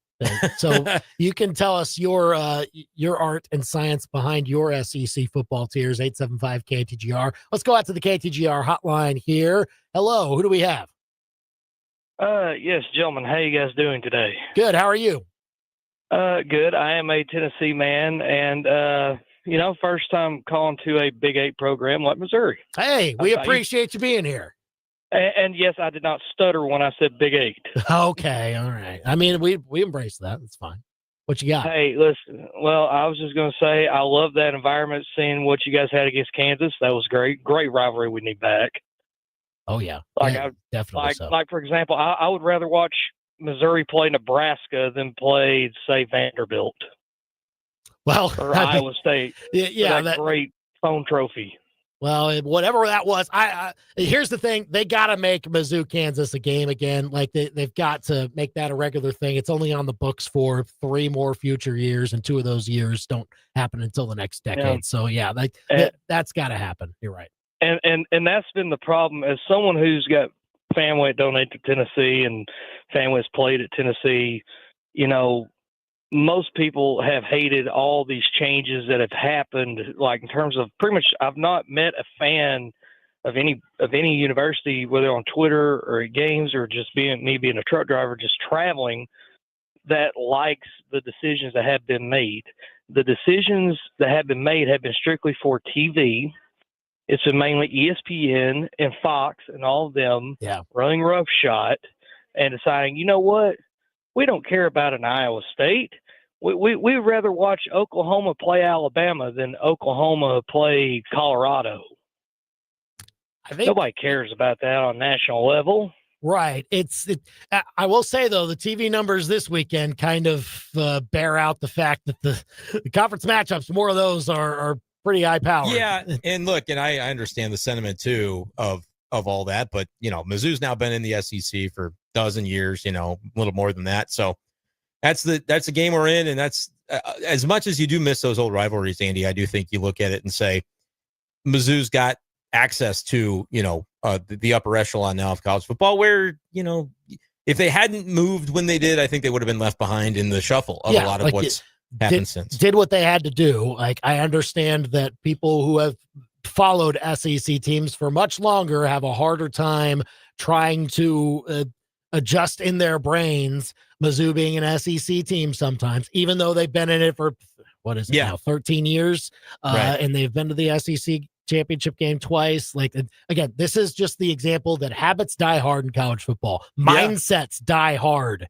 in college football. It's such a slow sport to change your opinion on. And we appreciate the call. We really do. Yeah. That's just interesting, though, because going to Auburn this weekend, Mizzou's got to get a big win. Then going to Vanderbilt, going to Nashville, I'm going to that game. I would much rather be going to a game at Vanderbilt. I know the caller said, I'd rather watch Mizzou play Iowa State. Well, but that's just for your own pleasure. No, but come on. I don't think that there's it's an adjustment for sure. And folks with more of a longstanding, remembrance of college football back in the day are going to feel differently. But I think Missouri's in a really good spot. And, the more that they can stay in the upper middle of the SEC, Andy, the more that we'll feel like, they belong here. And some of these games that are played in the southeastern portion of the country when you're going on the road, the more time passes, the more it'll feel exactly like Missouri's where they should be, which in my opinion they are. 875-KTGR if you want to call or text us. But we appreciate the call, and you can keep telling us your thoughts on the SEC football tiers. Text us yours here. You can also comment on our YouTube channel at KTGR Sports. We're also live on our Facebook page. All right, up next, I need even more shuffling for the top 5 NFL teams, even more so than we needed for the bottom 5. So we'll get to that and more next on The Big Show. Follow The Big Show on Facebook, X, Instagram, and YouTube. And keep it here on your total sports station, KTGR. There's no one-size-fits-all when it comes to football weekends, and that's what makes Yuenglings such a great pick. From traditional lager to light lager, flight, golden pilsner, and black and tan, they brew a beer for everyone's taste. Whether you're manning the grill, setting up the tailgate, or just watching with friends, Yuenglings got a flavor that fits the moment. Brewed with nearly 200 years of tradition by the oldest brewery in America, Yuengling. Legends stand the test of time. DG Yuengling & Son, Pottsville, Pennsylvania. Hi, I'm Tristan Colon, Mizzou grad and 6-year NFL veteran. I'm Charlie Stickland. And I'm Sarah Stickland McDonald of the Stickland & Stickland Injury Law Firm. In football, home field advantage can make all the difference. The same is true when choosing your injury lawyer. We're locals. We know the courts, we know the towns, we know the people. Just as I protect my team on the field. Our family will protect your family. When sorry just doesn't cut it. Push back with Stickland & Stickland. We're moving faster and faster these days with limited time to make an impact on potential customers. Hi, this is Jimmy at Pro Designs. For nearly 2 decades, we've worked with companies to build strong brands. At Pro Designs, our team can create a vehicle wrap to drive market share, growth, and profits. Connect with your customers on the go, on the road, and on the job site. Visit us on the web at PRODEZIGNS.com. Come see them at their locations in Eldon or Columbia off Rangeline Street and I-70. Pro Designs, but better than a billboard. On game day, every needs a. And every tailgate needs Kingsford charcoal. And a match. Whatever lot you're in, whatever you're grilling up for your fellow Tiger tailgaters, Kingsford charcoal is the official charcoal of Missouri football. Without it, you're just standing around in a parking lot. Since 1920, Kingsford has been proud to fire up your tailgates with friends and family. Kingsford.com. Right there. That hole opens up, and he did not hesitate to hit it. Seriously. You don't have to live like this. Just trying to watch football and laugh at obviously hilarious things the broadcasters say. Your favorite team plays outside. You should be watching them outside on a Crutch's deck. Yeah, he got penetration there, but he just couldn't finish it. Get a custom outdoor football watching oasis with Crutch's Custom Exteriors. True beauty is on the outside. CrutchesCustomExteriors.com. From elegant weddings to corporate lunches with flavor and flair, Courtyard by Marriott Columbia brings the party and the pros. It's the home of Main Event Catering. And with every event, you'll get an award-winning chef, full banquet staff, and drop-and-go options for any size crowd. And the event center holds up to 300 guests with 8 flexible rooms. If you need help, there's a Marriott certified wedding coordinator on staff too. Book now by calling 573-443-8000. KTGR and MU Healthcare Sports Medicine are highlighting a local athlete each week. It's the KTGR Athlete Spotlight. This week features Rockbridge senior libero Terry Schrock, who recorded 50 digs combined in 3 straight wins over Camdenton, Jeff City, and Hannibal. Terry also served 8 aces combined over the 3 matches. That's the KTGR Athlete Spotlight. Thanks to MU Healthcare Sports Medicine, providing everything athletes need to be and stay at their best, because they're competitors too.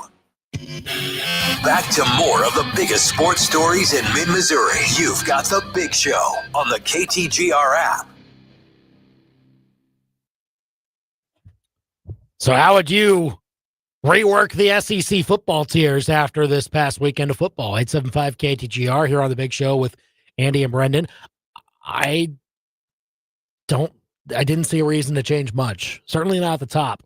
But yeah, I would like to put Texas just in their own tier with how things looked this week with them, because they're capable still of winning some of these games, but it's just they've lost all their margin for error, if you ask me. The loss to Florida is the which one of these is not like the others, right? Because you lose to Ohio State, whatever, non-conference game, nobody's going to kill you for that if you handle your business in the other ones. And like losing to Florida. This version of Florida, they're talking about firing their coach. Whatever happens this weekend, that's not the version you want to be losing to, because your schedule's tough enough with the legitimately hard teams that you have to play. And suffering some losses to those teams is a possibility. Suffering one to Florida, yeah, it removed all their margin for error. But you know what? They did win over Oklahoma, and people had them ranked way too damn high. And so that's why I move them up into the tier with Oklahoma. You look at that big, bad, beautiful tier 3. Vanderbilt, Oklahoma, Texas, LSU, Tennessee, Missouri. It's kind of like they're all on notice right now. You up your playoff dreams can go like the grains of sand on the hourglass. Ole Miss, you're fine. You could lose a game and still be in position because you haven't lost yet. But I just don't think you're very good. So that's why you're in tier 2. A&M, Georgia, Alabama, those are the true contenders right now. The other teams, I think everybody below that has a good deal more proving to do. Florida, Auburn, I think they're just better than the teams below them, and so that's why I broke it down that way. Okay. Very interesting. It's hard sometimes to separate a lot of these teams. I think pretty confidently for both of us, everybody in tiers 1 through 4 still has a shot at the playoff. So like that, you could separate it like that, and then everyone else just kind of fighting for the wins that they can to make a bowl, which I'm sure several of them will. But yeah, that's interesting. How many losses does South Carolina have now? Is that they've got? They're 3-3, aren't they? Yeah, I believe. I think that's right. Yep. So I think that's Auburn has lost 3 games, or have they lost more than? They're 3? also 3-3. Okay, that's where the distinction is. Like with Florida and Auburn, that's technically my tier 4, so I don't really consider that to be playoff. So you've got Texas in tier 4. My top 3 tiers are the ones where I say you're still alive. Okay. Yeah. Because I don't know that even at 9-3 for Auburn, Florida, I don't know if that gets it done. Right. You know, gotcha. I think there's too much damage already done there. But there is a gap, to me at least, between 10 and 11. If you did like a straight ranking, whoever was 10th is I think a pretty clear step above number 11. And then I would parse out how close together everybody else is above that and below that. And So of course, if you were to do that ranking for the Big Ten, you'd come up with like 6 teams or 7 to the good side. Yeah. And then the other 10, 11 would be to the bad side. So that's I think that's right. Just another comparison of those conferences that I like to point out. I understand that. But there's no Purdue's in this league. Sorry. Well, Kentucky. I'll say that they're Purdue. Not really. I'll say that they're Purdue. This year, maybe, but like Purdue, year over year is just completely nothing. Kentucky, it's been a minute, but they had a really Barry good Odom will get that sustained place run. a wagon in no time. Hey, Maybe give he him will. some time. Godspeed to him. Give him some time. I say. But yeah, I mean, if you had to call whatever the worst team, so you would say Purdue is the worst team in the Big Ten right now, because I would maybe say it's not specific to just this year, but you have to include the last few years. Year as over well. It's year is kind year of over year.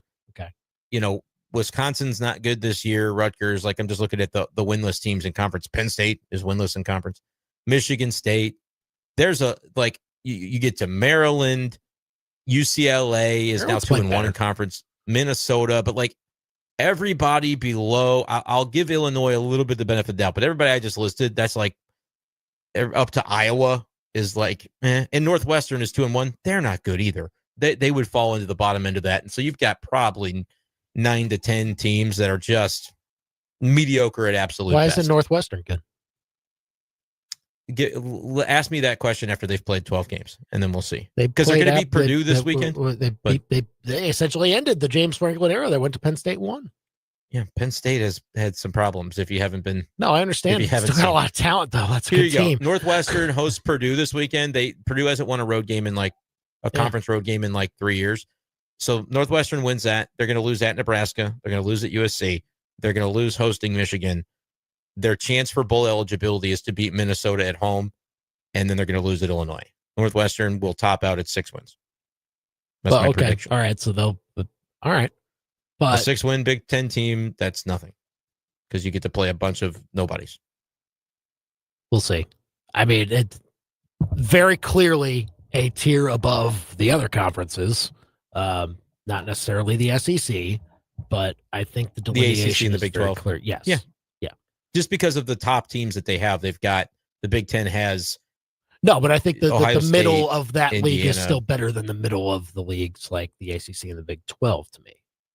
Well, it's hard to compare, though, because they have 18 teams. So, are we crediting their 6th team with being the middle? Because that would be the middle of the big. ACC's got a lot of teams. They've got, 15? Again, Big 12 actually has a lot of teams now, too. But I don't think they have 18. They're all at least 16. It's 18 is the...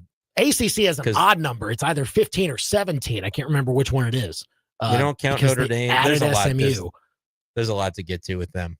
Yeah, they have 17 teams. The ACC does. So I don't even count them because they're not a real conference. Well, But they anyway, are, but they not a good one. They do have all of the compared to the SEC. Everyone's bad. Like that's your I know. mindset. That's what I've been. But that's not the norm. That's just say. But that's not the norm. Like in college football, true, like you do have to pay attention to the rest of the landscape here, and you just Why? lock in on one conference. I don't know why. Because it's the good one. It's not the only good one. It's the best one. It's not the only good one. That's just false. Yeah. I'll have to sit with that and think about it. Well, go ahead. Not sure It's I true. agree. 875 All right. KTGR. Give us a call or a text. Just like there are good teams in the NFL, but who are the best ones? Who is your top I don't 5 know. NFL teams? Yeah, It's I will probably that say team- very hard to do. I will say that. Does the best team in the NFL have a winning record today? It's a good question. Because I mean, that's a good question. There's one candidate that I know you're going to be stumping for. That's a good question. Should we get to I it? might not even push back as hard as you'd expect this week. Well, would you like to start with your 5th best? Not really. No, I'd like to try to identify who the best team in the NFL is and go from there. So here was my top 5 2 Okay. weeks ago. I had Eagles at 1, then Bills, then Chiefs, then Lions, then Packers. Eagles have lost 2 games. The Bills lost 2 2 games. Who'd you say was 3? Chiefs. Okay. They haven't lost 2 games. Who They lost a game. But They lost 1. Yeah. Who are the 4 and 5 on your list? Lions, and Packers. Lions lost, and the Packers. I don't think they lost, but No. I think they had a bye in there, and then they beat. They handled their business. They beat a bad team. Bengals this week. Yeah, that's a bad team. So the Packers are 3-1-1. Yeah. Are the Chiefs? Go ahead and do this how you want to do it. Normally, I would say let's build up the suspense and go 5-1. I can't because I have to talk through it and debate who the best team is.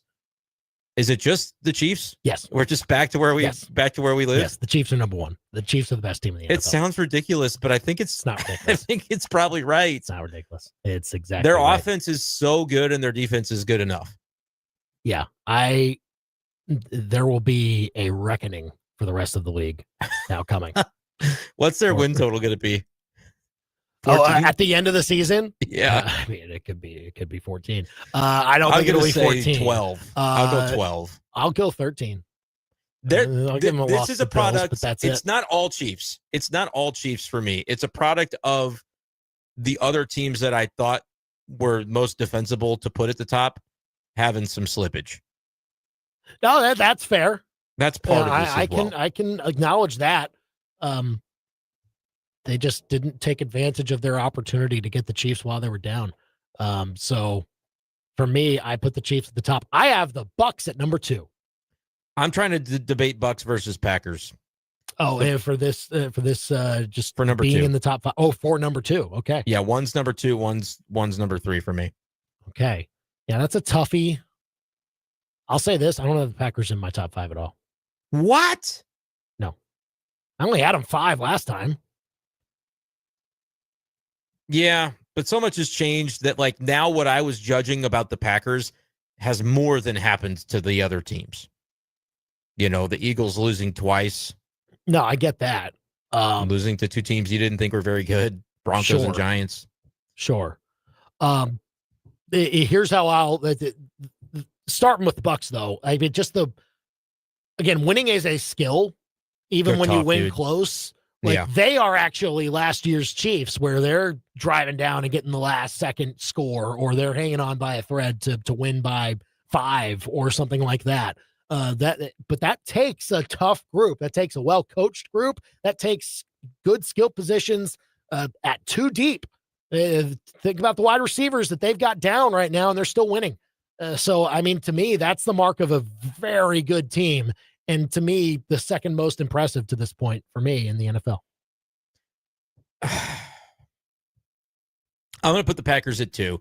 I don't think I had them nearly this high last time. But like I said, it's about everything else changing around them and me kind of anchoring back to what I think of that team. They'll have to figure out offensively, but like they're kind of that, they got a little bit of that Eagles energy from when the Eagles would just run Saquon Barkley at you and play good defense and like suffocate you. Josh Jacobs is just a machine. And so like the Packers figure out their passing game and they're going to be more than fine. This is a leap of faith, Green Bay, but I'm going to put you at 2, Bucks at 3. Okay. I don't know if I can include the Eagles in my top 5. They're going to be back there. They're going to be back there, but they're not themselves right now. There's too much turmoil. What was the quote from somebody that said it feels like 2 years ago, where they had the coordinators that just weren't panning out, and they had to. Yeah, but they felt that's the way it felt at the beginning of last year too. They were losing by 17 to the Bucks, and they were edged out by 1 against the Falcons. And then their bye week came, and then they can earn it, running roughshod. They can earn their way back in, and but again, they're not in there right now. Team's not all that different from last year either. I get it. There's a whole lot of drama, and it's weird, and it's not becoming of. Well, maybe it is becoming of the players there, and then maybe it is becoming of the coach. That's why I don't think Nick Sirianni's a top 5 NFL coach. You haven't loved him, even though he has a Super Bowl win. But I still believe that with the schedule that lays out in front of them before their bye week. That's different, though. Wait a second. Who are they now, though? Don't look at their schedule. No, like I still think they're a very strong team. I look at the players on that group, and how they are working together hasn't been awesome the last couple of weeks. But I can't say that I am more scared of other teams in the AFC than I am scared of the Eagles still. Like there's still, and even through all of that, they have beaten some strong teams throughout this season. They'll be back. Point.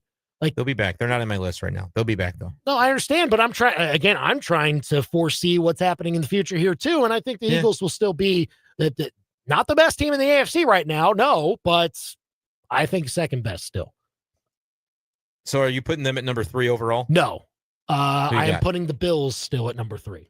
I was going to say the Bills are a team I'm having some trouble with, and the Lions were a team I was having some trouble with. If I'm going to declare the Chiefs the best team in the NFL, I can't punish the Lions that much for losing to them. Yeah, that was the hard part for me too. They're 4 and 5 for me. That's how I'm going to round out my top 5. Okay. Eagles, you're out. Steelers, not quite. Appreciate you. Chargers, appreciate you. Broncos are technically also 4 and 2. Andy, it didn't even cross my mind, but anyway. I know they didn't. The Falcons actually did cross my mind. Their defense they're not there yet. They got popped by the Panthers. You can't, but they're 3 and 2. Just wait for them. None of the NFC West teams can I have in right now. They're all 4 and 2, and I can't figure out what to do with any of them. Yeah, but Lions, Bills, do they play? Because I want to see that game. I'll go Lions 4, Bills 5. I'm not going to pop the Lions too much for losing to the Chiefs because I declared the Chiefs are the best. So, you know what? You're supposed to lose to the teams like that. They do not play this year, the Lions and the Bills. It would have been such a good game. Here's the thing. The Lions, I get it, only lost to good teams and they've beaten the bad ones, but does that mean that you should be called a good one? No, but they didn't lose to the bad ones yet, and the Eagles did. No, I get it. It's still, to me, not everything seems to be right when they go up against those big boys. So, and that's what I'm projecting this out as. Later on down the season, Lions will be in the playoffs. Are they going to be a strong playoff team by then? I'm not so sure. And I'm starting to see some cracks with how they could look down the line. So to me, they're outside the top 5 this week. I have the Bills at 3, the Eagles at 4, and I got to give it to the Colts, man. Colts are 5 and 1. Oh yeah, come on, I got to put them at 5. They're kind of cute, like the Steelers are cute. I mean, you can kind of say it that way. I understand. But you know who I want to put in? I'm not going to do it. Who? Patriots. That I can't get on board with yet, but they're see. 4 and 2, and they're not that many losses left on the schedule. 875-KTGR if you want to call or text us. Give us your top 5 NFL teams. We'll tell more about that and get to some calls and texts next. Now, your local Sports Center update on your total sports station, KTGR. Good afternoon. I'm Billy Jones. This Sports Center update is with Lee's Tire Company. If it's rounded rubber, Lee's sells it. Lee'sTireCompany.com. Missouri's preparation rolls on for its first road test of the year as they head down to the Plains to take on the 3-3 Auburn Tigers. Kickoff for Saturday's game set for 6:45. You can hear that one right here on KTGR, beginning with the Yuengling Tiger Game Day Show at 3:45. In just about an hour, we'll get our first look at the student athlete availability report. See what the status is for Caden Green, who played last week against Alabama, but was listed all week in the injury report. Big news out of Auburn. They're starting running back Damari Alston, dismissed from the team. First injury report for the Chiefs, who are waiting on their game Sunday against the Raiders. Noon start for that one. Josh Simmons still out with an undisclosed personal reasons. Brashard Smith did not practice either. That was due to illness. Blues back in action tonight after a 2-1 start. They'll take on the Blackhawks in St. Louis at 8:30. Up next, your ABC 17 Storm Track forecast with Crutch's Custom Exteriors. Get your very own custom P platform mowing services or perfectly landscaped backyard today by calling Crutch's Custom Exteriors 573-219-6011 or CrutchesCustomExteriors.com.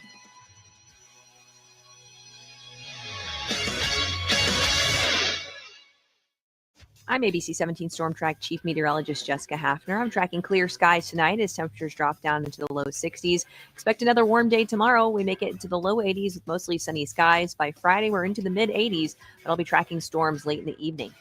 I'm ABC 17 Storm Track Chief Meteorologist Jessica Hafner, and that's your ABC 17 Storm Track forecast on your total sports station, KTGR. Hi, everyone. Andy Humphrey here for ProfitShares.com. Be sure to get ready for this week's weekly contest on ProfitShares.com.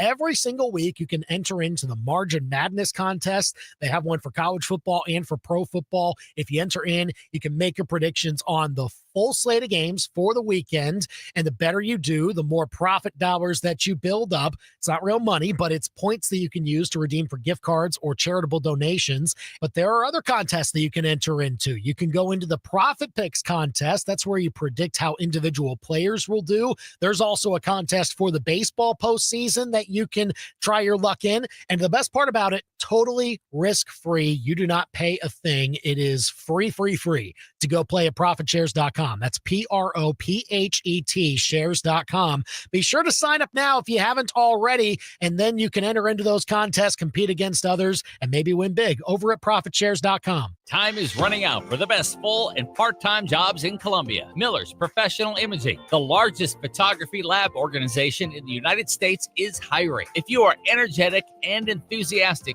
Miller's Professional Imaging wants you. Miller's offers competitive salaries up to $23 per hour with monthly profit sharing and no experience necessary. Don't wait. Time is running out for the best job in Columbia. To apply, please fill out an application under the employment link at millerslab.com.